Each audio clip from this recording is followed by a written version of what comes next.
Buenas tardes, a ver si se me escucha. Mi ponencia en realidad es bastante sintética. El nombre que le he colocado es Incertidumbre y Recuperación, la cultura en la civilización del espectáculo de Mario Vargas Llosa. Esta ponencia justamente tiene el propósito de abordar cómo elabora este concepto de cultura de Mario Vargas Llosa y básicamente cuáles son los referentes o modelos que toma para elaborarlo. Sabemos que este concepto de cultura es un concepto muy discutido actualmente, debido pues a sus distintas aristas. En mi exposición básicamente lo que yo quiero trabajar es más bien cómo Vargas Llosa construye esa imagen de cultura o lo que él cree que debe ser la cultura frente a este, podríamos decirlo así, panorama lleno de incertidumbres en donde él como podríamos decirlo así, un personaje ya representativo de una cultura letrada busca cierta recuperación. Empiezo mi ponencia. Mario Vargas Llosa, nuestro más representativo y canónico escritor en la actualidad, es un intelectual que ha construido su autoridad sobre la base de una sólida formación humanista y su compromiso en la defensa de ciertos ideales estéticos, morales y cívicos orientados desde hace varias décadas por una perspectiva liberal y democrática. Sus intervenciones públicas, cartas abiertas y ensayos son parte de su actividad común como escritor y le granjean adhesiones como también resistencias, por lo que es un polemista nato, y esta inclinación deriva también de su culto por el ejercicio de la libertad y de dar, utilizando aquí el título de Wilfrido Corral, Batalla en las ideas. Su último ensayo ha abierto un rico espacio de discusión sobre el diagnóstico que realiza nuestro premio Nobel sobre la situación de la cultura en la actualidad. La civilización del espectáculo es, desde nuestro punto de vista, también la culminación de un proyecto que el escritor ha ido madurando con el tiempo desde sus columnas Piedra de Toque en el diario El País, producto de sus divergencias y malestar frente a los cambios que se han dado en el terreno de las artes, el periodismo, la educación y la forma de comprender la política. Espacios en donde también se advierte el desplazamiento del tradicional rol de las humanidades. Según Vargas Llosa, la civilización del espectáculo, que es nuestro nuevo orden, ha resignificado lo que entendíamos por cultura y en su metamorfosis, como señala él, esta ha perdido toda su trascendencia y fuerza modeladora del espíritu. En ese sentido, estamos frente a su declive y agonía, y presos en el reino de la incertidumbre. En esta intervención lo que deseo abordar es su hipótesis sobre este declive, centrándome básicamente en la desaparición de la cultura o de la alta cultura, que parecen ser lo mismo en su ensayo.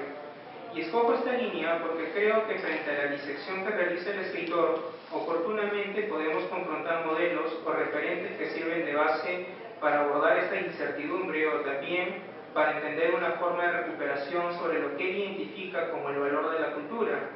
Cito: un denominador común, una brújula, una guía que permitía a los seres humanos orientarse en la espesa maraña de los conocimientos. Fin de cita. Si bien en todo el texto la idea de cultura de Vargas Llosa va complementándose, es específicamente en el capítulo 2 de su ensayo en donde podemos tener un concepto más puntual. Vargas Llosa entiende por cultura, cito, una forma de factores y disciplinas que reivindican un patrimonio de ideas, valores, obras de arte, conocimientos históricos, religiosos, filosóficos y científicos en constante evolución. Fin de cita. Esta cultura, a lo largo del tiempo, siempre estableció patrones, permitió establecer criterios claros sobre lo que pertenecía a ella frente a lo que no era propiamente de su naturaleza, y esto, como afirma Vargas Llosa, cito, resultaba claro para el mundo entero porque para todos regía un mismo sistema de valores, criterios culturales y maneras de pensar, juzgar y comportarse. Fin de cita.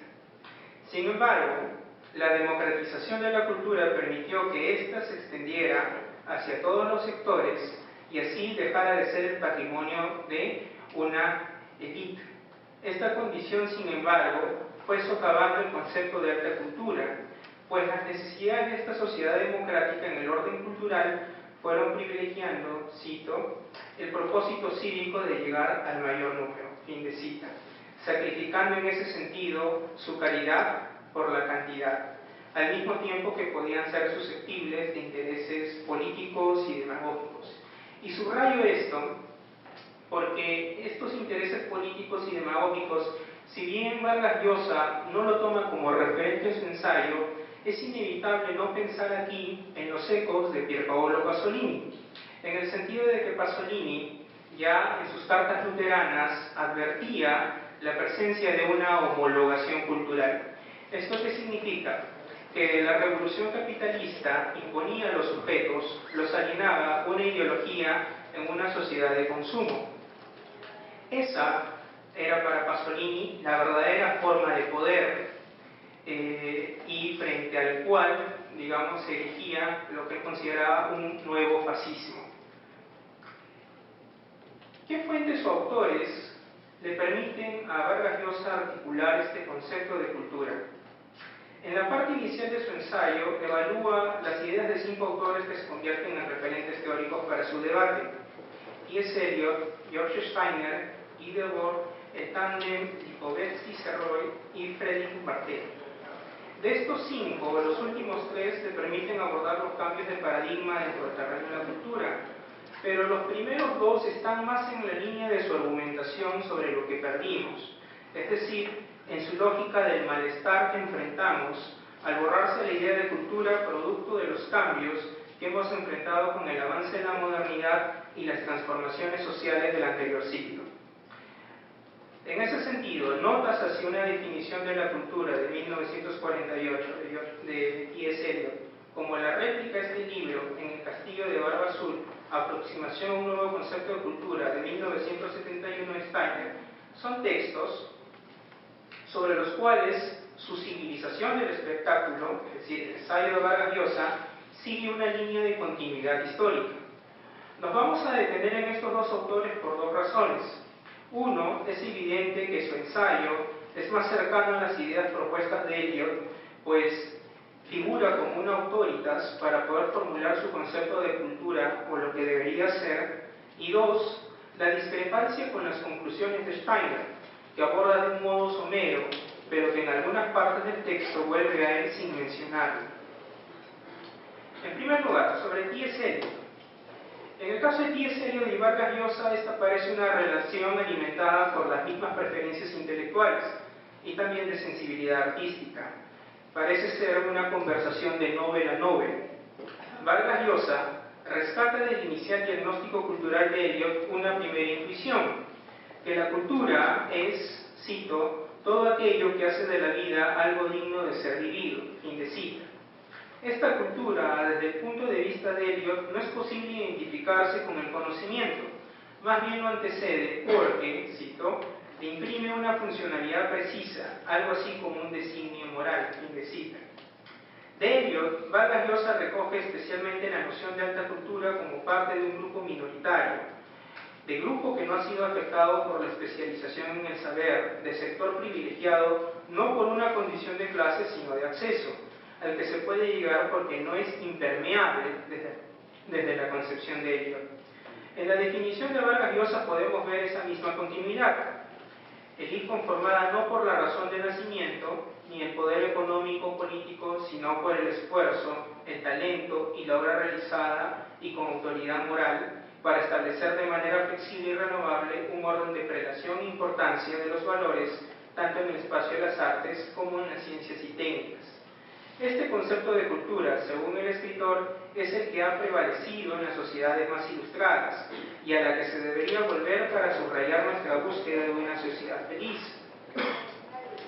Sin embargo, la única distancia que toma Vargas Llosa con Eliot es a nivel de la relación entre religión y cultura.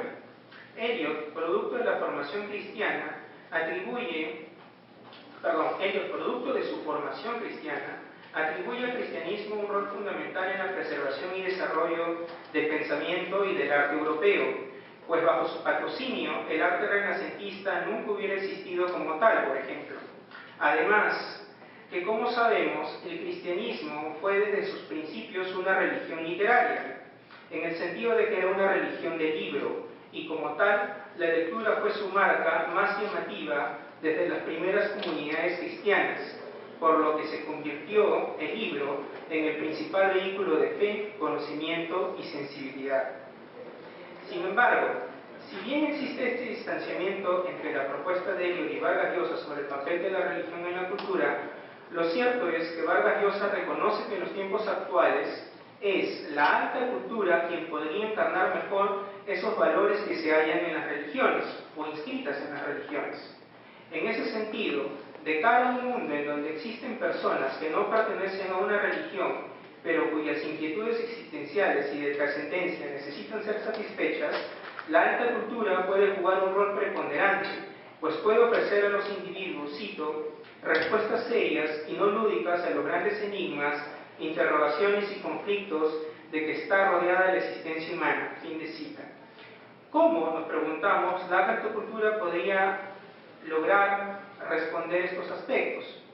Creo yo que el concepto al que se refiere el escritor no es la religión propiamente dicha, sino el sentido religioso, que desde una antropología religiosa se entiende como una cualidad que caracteriza al hombre y que se identifica primero con una intuición inteligente y segundo con una emoción dramática.